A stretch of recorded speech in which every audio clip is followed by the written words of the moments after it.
Today, we're exploring emotional co-regulation in marriage, but we're not talking about communication tips or date night advice. We're going deeper into how the emotions your family banned in childhood become the emotions you can't access in your marriage. So while partners can be physically present, but emotionally unreachable, and how the support you're offering might be exactly what you needed as a child, but not what your spouse needs right now. So if you're new here, I'm Monica with CFT Institute. We equip therapists, counselors, and ministry leaders with the Life Model, a relational neuroscience framework that combines emotional and spiritual maturity. And today I'm joined by my colleague, Ruth Comer. Ruth, welcome. It's great to be with you. Thanks, Monica, for having me. I'm looking forward to it. Yes. Well, let me tell everyone a little bit about who you are. Ruth is a licensed marriage and family therapist with a master's in arts and counseling from Gordon Conwell Theological Seminary here in Charlotte. She's trained in the Life Model, EMDR, emotionally focused therapy, and Gottman methods couples therapy. Ruth works with couples, families, and individuals navigating trauma, attachment wounds, and the long shadow of family of origin patterns. She's been married for over 30 years and practices in both North and South Carolina. Over 30 years. It's probably more than that, right, Ruth? It is over that. It is more than 30. So, yeah. You have kids and grandkids and all the things, and such a lovely family. So I'm so glad you're here. Thank you for being here, Ruth. And I want to start today with a question. Now, of course, I know the answer to this, but can you tell our audience, how did you first discover the Life Model? Yes, absolutely. So I first heard about the Life Model from our pastor and his wife. They taught our congregation and they modeled it. They really model the practice of staying relational when things aren't going well and when things are going well, and building joy together. The Life Model is really experiential. It's you learn it by doing it, and so that's what we did. As I was learning it myself, I started putting it into practice, and I saw the results in my own life. I saw a huge drop in anxiety. In fact, really no anxiety other than like appropriate times when you should feel a little anxious about something. But then also ways of calming that through the Life Models practices. And also as a therapist, I became very excited to realize that the Life Model was taking everything that I had learned and trained in from psychological perspective. It basically wrapped it all up in a very cohesive bow, showing that this is how people are meant to thrive and to move through life and have healthy, meaningful relationships. Yes, Yeah. that's so well said. And I know you and I kind of were learning about Life Model at similar times. And then we ended up coming together in that I had met your pastors and they had told us about one another, and we started meeting, and then we got excited about the fact that we're both therapists, and eventually we started working together, and that's, the rest of the story is history, right? Because we've been working together now for many years. So I know your story well, and I see your passion in terms of understanding Life Model, understanding how to bring the Bible alive in our bodies, in the neuroscience of what it means to attach to God and to one another. And so knowing that has been a part of your journey, I'm also interested in pinpointing a question that I think will be interesting for our audience. And that is, how did you discover your counseling specialty? You specialize with couples, attachment, emotional regulation in your private practice. Tell us how that came about. Sure, I would love to. I feel that couples are the foundation of the family. They're the foundation of building a strong and healthy community, right? That's our primary relationship. Before we have children, we join as a couple. But when couples are stuck in a negative cycle, it's recurring conflict, painful emotions. It really affects them, and it affects how they parent. It affects everybody around them. So I wanted to help couples learn how to feel securely attached to each other, to know how to work through those inevitable conflicts, and to be able to get to a place of being repairing the relationship, and being okay together. I wanted them to feel like I know my partner has my back. When couples feel secure in their relationship, when they know how to clearly state their needs, they're able to take in new information. They can be there emotionally present. They can actually more easily self regulate their own distressing emotions, and they can reach for their partner to ask for what they need. So important and so wonderful, like the idea of this actually happening, and so hard to help it happen, right? And Mhm. so I was in session yesterday, and one of my male clients who's married said, well, how do other couples do this? How do we always hear that word normal in therapy, don't we? How do normal people, normal couples do this? And I looked at him and I said, this isn't something that is normal or regular. It's Mhm. healthy, it's right, it's good, but we have so much pain in Mhm. our culture in terms of insecure attachment styles in marriage. And I know you're seeing that in your practice, and I know that's what has drawn you, that crisis, that epidemic that we're in, and being able to be someone who has solutions and who can help people come together. So we know that many people are searching for information about co-regulation in relationships. Can Mhm. you even explain what that means? What does it mean for a couple to co-regulate in practical terms? Yes, I would be happy to. In co-regulation's probably the newest term that people are trying to understand. But in essence, what it looks like is I can be attuned to my partner's emotions, I can provide emotional support, and I can receive it. So that is co-regulating. Let me give you a little bit more of example real quick. It means I'm open to learning, I'm open to my partner's perspectives, I can be a comforting presence to them. I can Mhm. communicate to my partner in ways that are emotionally safe for them to hear. I can stay connected to them, stay emotionally available, and have a good outcome. Maybe it would help to just say, what does it look like when we're not co regulated? Because there's two different, like we talk about this window of tolerance. Mhm. Um, so one is like when I'm dysregulated, right? That's kind of more the high energy where if I'm dysregulated, there is fighting, using words that are designed to hurt the other person or attack them or blame them. There's a lot of tension. The Mhm. partner, I see them as my enemy, and there's no emotional safety. That's a dysregulated state. Then there's a disengaged state, too, that's not co regulated. That's where I'm not talking, I'm indifferent, I'm shut down, I feel demoralized, I'm just going through the motions. Mhm. So, just to kind of paint that contrast for you. And it's a big contrast, right? It's Yeah. like there's this window in which we can, I think life model term would be synchronize. We can synchronize, we Hmm. can be at one in mutual mind with our spouse so that we can feel that sense of strong bond. And if we don't have that, it's very disruptive emotionally, no matter if we're hyper aroused in it and are anxious, or if we're hypo aroused and looking for other things to fill our tank, so to speak, even if it's not healthy things. So one of the problems I know, and you know, and that you and I collaborate on quite often. In fact, I know we were just giving messages back and forth to each other last night on this topic of how childhood trauma specifically impacts adults in Right. their marriages, especially when it comes to emotional expression. Can you speak to that momentarily? Yes. Yeah, I think that, we're growing in our understanding of that. And our understanding is currently that we believe early childhood trauma does cause a child to learn protective moves that are hardwired into their psyche. They're Mhm. protecting themselves for survival. One of those protective moves can be numbing or shutting down, right? Just disconnecting. And how that affects our adult relationships is it can become the pattern that they use when when there's distress in my adult relationship. Mhm. Mhm. Oh, it's so sad too, and oftentimes I'll say to someone, you may not have caused this, Hmm.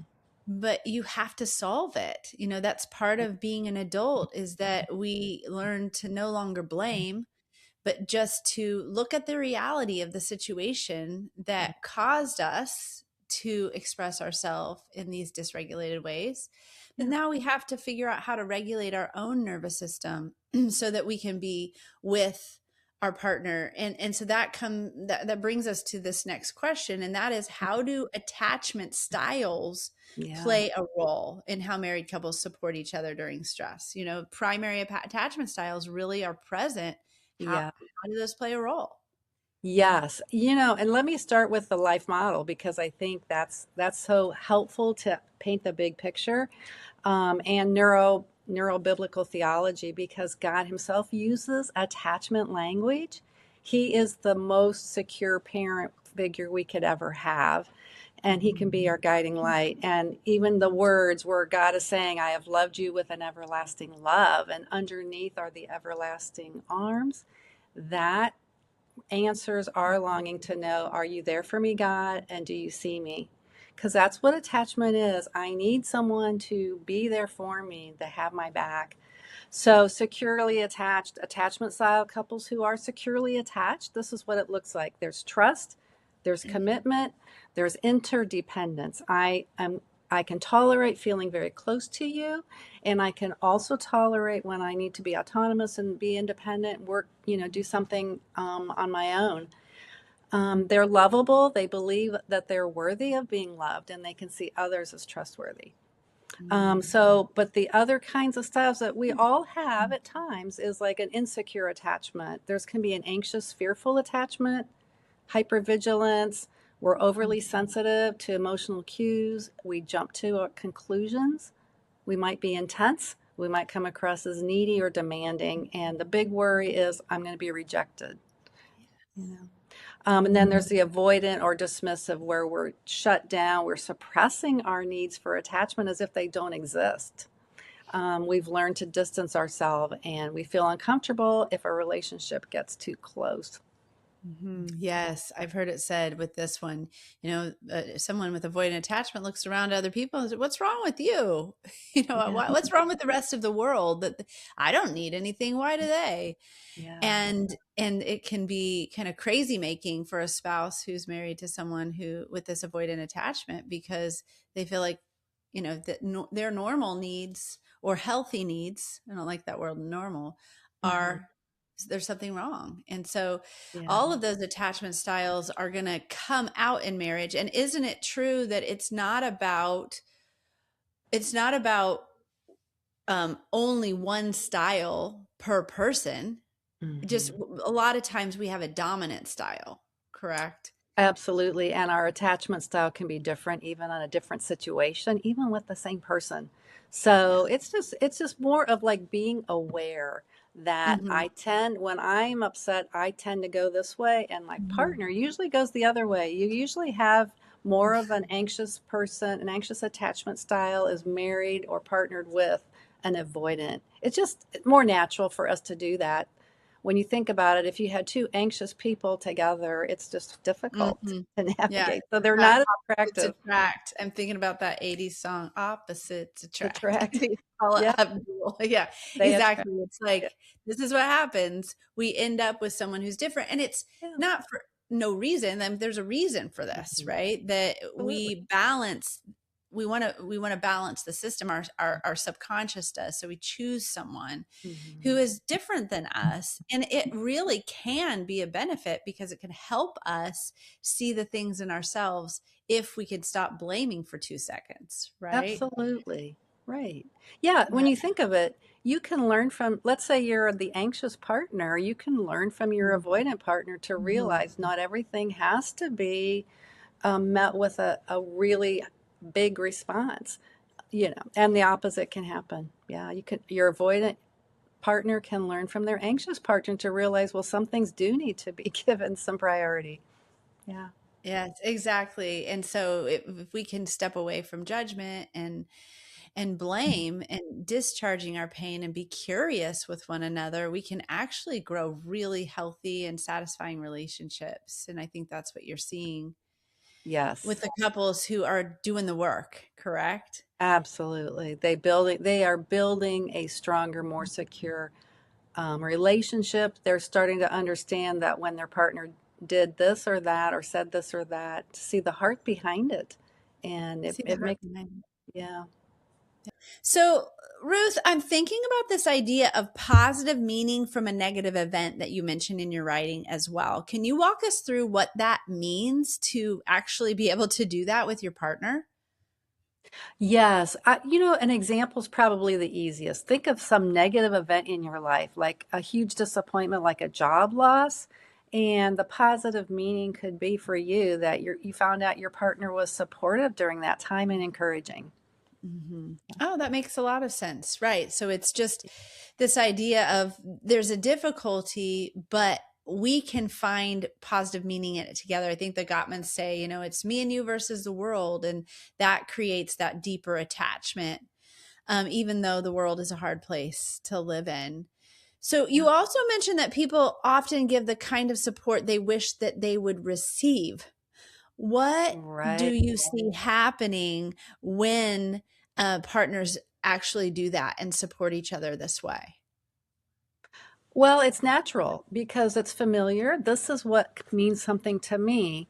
And so that's the kind of support I offer to my partner, whether it's sitting down and having deep conversations or doing some support like chores. So it's really, what I recommend is we want to stay attuned to our partner and be available to learn some new ways that are meaningful to our partner. We have to be open to that. That's where co-regulation or being really good, Mhm. well regulated helps, because now we can hear and take in new information.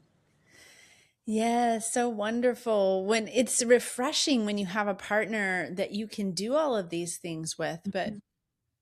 when you don't have that, it's so discouraging. And I know it's really crucial for couples to understand not how giving support how they would like to receive support, but actually considering how their client, or I'm sorry, they're not their client, but their partner might want to receive support, correct? Right. It's crucial because you might be doing, as a partner, you might be doing all the wrong things for the right reasons, and then you get frustrated because you don't see it having any good result. So Mhm. that's where it's good to learn what your partner really needs. Asking good questions. Well, how can I support you? What do you need right now? Not assuming that you know, because you may not know. And on the flip side, not holding that all in your head and expecting your partner to read your mind. All of those things are really important. Yes, so, so good. So these are the things you write about, and you also pull in information from the life model because you are an Mhm. expert in the life model and applying it in marital therapy. So let's go ahead and shift our focus here in this episode to your answers to how does the life model's understanding of emotional capacity relate to co-regulation and that concept between couples. Right. So the life model teaches us that we have a balance of joy, which is high positive energy, and peace, shalom, that restful part. So the life model helps us because we need both. And so we learn how to increase our joy capacity. And when we take in more joy, we can actually handle distress better. They call it being able to suffer well. It's just a beautiful picture of being just fully alive and able to give more than we ever thought possible and receive more than we ever thought possible. Mm. So filling up that proverbial joy tank, right? That if we Yes. have that filled up, we can have more capacity to navigate life. And I'm just thinking about how Dr. Wilder says, hey, do everything you can to help others return to joy before falling asleep, to help yourself return to joy. These are the things that if we can get these skills down of filling our joy tank and ending interactions positively, like we can actually start to co-regulate and have fulfilling relationships. It doesn't have to be that hard. That's a really good point, Monica, that's why I love the life model. It's not about working hard on something. It's actually kind of resting and let our natural processes, learning these natural processes our bodies were designed to do. Mm, Yeah. well said. And it makes me just think about how fulfilling it is to do something that Mhm. is natural and how it replenishes our soul. Like even, during the season of the year, I love to garden, and I think you do too. And Mm-hmm. so there's this thing that happens when we're gardening where we just feel grounded and connected, and it's wonderful. And so to use these skills and apply them in marriage will feel life-giving, fulfilling, Mm-hmm. natural, like shalom, everything in the right place at the right time for the right result. And so I love it that it's even possible. In Life Model, we also talk about maturity skills and relational circuits. So, Mm-hmm. can you speak a little bit about how those concepts help couples navigate emotional dysregulation? Because we know emotional dysregulation is going to happen, arguments are going to happen. It's a part of it. A good Mm-hmm. marriage isn't absent of conflict. A good marriage has maturity and relational skills and awareness of relational circuits being on as a part of the conflict, correct? It does. And I like that maturity skills, relational circuits. I don't know if you've defined that before, but a maturity skill is taking the lifespan from infancy through childhood, parenting, and to our elder years or the elder stage, and knowing what is the crucial tasks and responsibilities really of those skills, and do I have them? Am I living at my level, or am I just kind of like a grown-up baby, an infant? It just helps us understand what's happening and Mm-hmm. what our gaps might be. Mm-hmm. So that helps us navigate, because then we realize, oh, when I'm expecting you to read my mind, I'm being like a child in my maturity level at that moment. Not that you're always a child, but in that moment, I am not, I'm wanting you to take care of me. I need to go into my adult maturity level. I need to state my needs honestly and clearly. So it just kind of gives a framework. Relational circuits is the same way. It's like almost like a checklist. Man, if I'm doing this, if I'm trying to judge you and fix you and tell you you're wrong, my relational circuits are off and we're not going to connect. So it just helps us identify, whoops, I need to take a step back and see what's going on. Yeah, yeah. I love how you're very calm about the concepts, calm and positive. That's how I Mm, experience you. I think marriage and marriage arguments, emotional dysregulation can feel so huge, mm, monumental, so yeah. painful, so Yeah. painful. Some of the worst pain that we Mm, experience in life has to do with our relationships when they're not going well, and with this one person that we really needed to go well with, right? And right. so I hear you just saying, hey, this is what you do. It's simple. The concepts are simple. The way to it may feel complicated and hard, but it's Right. but it's quite possible. Yes. Yeah. Yes, it is. So I'm thinking about the specialties that you have, not just in terms of the treatment populations, but also the models that you use in addition to the life model. You Mm-hmm. are fully trained with emotionally focused therapy, EFT, and EMDR. Mm-hmm. And you use both of those in your practice. And I know a lot of the therapists who are going to be listening to this podcast Mm-hmm. also are familiar with these models.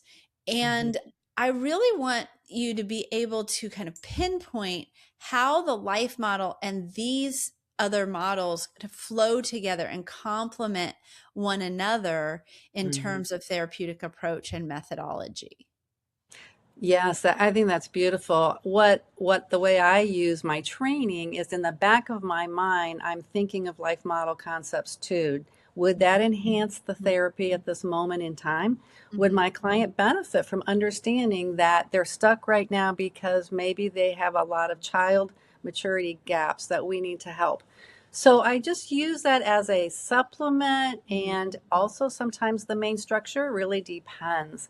I feel like the life model brings a relational style that builds attachment, and emotionally focused therapy and even EMDR and other modalities are relationship builders, either my relationship with myself and or my relationship with others. So life model helps them find their true self, their real identity, Mhm. with themselves, and then they can do it to their significant other and to the wider community. Mhm. Mhm. Yeah. Well said, Ruth. Well said. Yes, it does seem like life, I think, well, I'm going to say it like this. I think that as therapists, we have so many opportunities for so much education and training for our continuing education credits and recertifications and relicensure, or updating our licensure. Mm-hmm. And we look across the span and we choose those models and training curriculums that fit our passion, fit what we believe our clients need and what we're feeling called to. And I think I experience the life model as a big picture conceptualization that any other model can kind of link with. It's not like we're learning a totally different set of skills or conceptualizations apart from or in contradiction to our other models. They really just flow together. And that's what I hear you saying. You kind of zig and zag. You take in the things that you know from life model that you know so well, that you've practiced in your own life, that you've practiced in your own family, in your own marriage, and that you use those skills in different ways as you weave it in your Mm-hmm. EFT approach, in your EMDR approach, et cetera, et cetera. Yes, absolutely. And that's why I loved it from the beginning. I realized it was the umbrella. It tied together everything. It showed relationships. It showed the connection between my emotions, my mind, my body, which is very EMDR, IFS, and internal family systems, an EFT approach.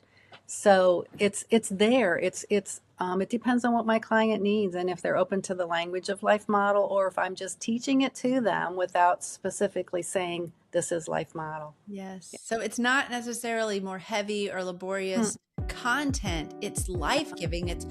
I Right. find it very inspiring. Like, oh, Mhm. this is how this fits with this, but this is very exciting as we learn about life model and apply it. So Mhm. if you're new here and you have not accessed our training curriculums, we'd love to invite you to check out what we have available at cftinstitute.com. If you access the Learning Hub link there or the tab on our website, you'll be able to access some free content just to get started. So please join us as we continue to grow and as therapists, both personally and professionally, because we know that healing spreads when therapists live in joy. Okay. I love that. You did a great job. Thank you. Thank you. You were I feel a little skinny. organized. I've got to sit a certain way because I have my thing plugged in.